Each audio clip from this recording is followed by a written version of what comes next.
President, following your meeting with Prime Minister Netanyahu yesterday, has your thinking changed at all as it relates to these negotiations with Iran? No, we have to make a deal. With Iran? We have to make a deal. Otherwise, it's going to be very traumatic. Very traumatic. I don't want that to happen, but we have to make a deal. They should have made a deal the first time, and they got Midnight Hammer instead. As Washington moved ahead with plans to deploy a second powerful naval armada close to Iran's shores, commanders in Tehran insisted their forces were calmly watching every ship and aircraft, vowing that no American move in nearby waters would go unseen or unanswered. Iran's Navy chief, Rear Admiral Shahram Irani, declared that his fleet now keeps hostile forces under continuous watch, stressing that enemy warships and patrols are tracked around the clock, from first light through the dead of night, across every corner of the surrounding seas. The admiral portrayed this unblinking maritime surveillance as a core pillar of Iran's deterrence strategy, arguing that by showing it can monitor and potentially respond to U.S. pressure at any moment, Tehran hopes to dissuade Washington from miscalculations and escalation in the region. Rear Admiral of the Iranian Navy, Shahram Irani, "We monitor the movements of the enemies day and night. What they fear more than anything is the people of Iran." Earlier, Admiral Shahram Irani warned that Iran was fully prepared to hit back against any adventurism in regional waters, signaling that even limited provocations or missteps near its maritime borders could trigger a firm and immediate response from its naval forces.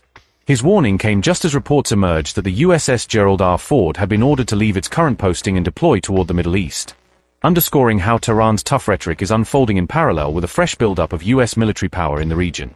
According to these reports, the Ford and its full carrier strike group received instructions to reverse course and head back through key choke points toward the Mediterranean, turning what was meant to be a winding down phase of its mission into a renewed frontline deployment near Iran's neighborhood.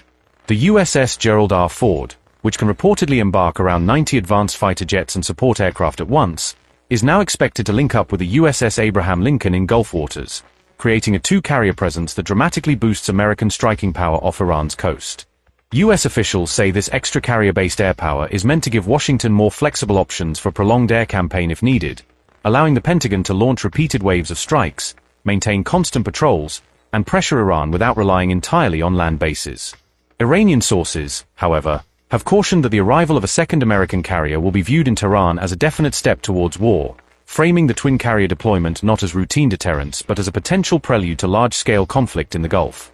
In a further escalation, Iranian officials have repeatedly threatened that if U.S. forces launch a major attack, they could move to shut the Strait of Hormuz, a narrow maritime choke point vital to global oil exports, using it as a powerful lever to raise the costs of any war for the entire world economy. The Secretary of Iran's Strategic Council on Foreign Relations publicly issued this stark warning, using highly charged language to caution that any slide into open conflict could trigger drastic steps in the region's most sensitive waterways. The Iranian official argued that if the United States pushes the situation into full-scale war, global energy security will be plunged into chaos, with supply chains fractured, major importers scrambling for fuel, and markets gripped by instability and fear. This warning carries extra weight because roughly one-fifth of the world's oil consumption moves through the Strait of Hormuz every single day, meaning any disruption there would instantly affect a huge slice of the planet's daily energy lifeline. The Strait of Hormuz connects the Persian Gulf to the Gulf of Oman and out to the wider Arabian Sea, forming a narrow maritime bridge through which critical flows of crude oil and liquefied natural gas travel from Gulf producers to energy-hungry markets across Asia, Europe, and beyond. Any closure or prolonged blockage of this choke point would severely disrupt global energy markets, likely driving oil and gas prices sharply higher, rattling financial systems, and risking a chain reaction of inflation, slower growth, and economic pain far beyond West Asia. On February 3rd, a U.S. F-35C stealth fighter launched from the carrier USS Abraham Lincoln fired on and destroyed an Iranian Shahd 139 type drone, ending its flight before it could get any closer to the American warship. U.S. Central Command said the long-range drone had aggressively closed in on the carrier in the Arabian Sea with unclear intent, continuing to fly toward the ship even after U.S. forces tried to warn it off and de-escalate. American officials stressed that the F-35C pilot acted purely in self-defense, arguing that shooting down the drone was necessary to shield the carrier and its crew from a potential attack, even though no U.S. personnel or equipment were ultimately harmed. Just hours later, two fast IRGC gunboats, backed by an Iranian Mohajer surveillance drone, allegedly moved in on a U.S.-flagged tanker, creating a second tense encounter that suggested Iran was willing to challenge American-linked vessels the same day. Near the Strait of Hormuz, The Iranian boats reportedly raced toward the tanker at high speed and radioed orders for it to cut its engines and prepare to be boarded, language the US side interpreted as an attempt to intimidate or even seize the vessel. A nearby US-guided missile destroyer then moved in to escort the tanker, and under the protection of the warship and its air cover, the situation gradually cooled down, with the Iranian craft peeling away before they could carry out any boarding. In the wake of the February 3 confrontations, Washington issued a fresh warning to American-flagged ships, stressing that the risk of Iranian hails, boardings, and outright seizures in these tense waters had risen significantly. The new maritime advisory urged US-flagged vessels transiting the Strait of Hormuz and nearby sea lanes to keep as much distance as possible from Iran's territorial waters, reducing Tehran's chances to close in and attempt another forced boarding. Captains were specifically advised that, when sailing eastbound through the strait, they should hug Oman's side of the waterway, while still respecting navigational safety, effectively using Omani waters as a buffer against Iranian naval and IRGC units. At the same time, Oman hosted a round of indirect nuclear talks between Iran and the United States in Muscat, but the discussions ended without any breakthrough, with both sides merely restating their positions and agreeing only to keep the door open for future meetings.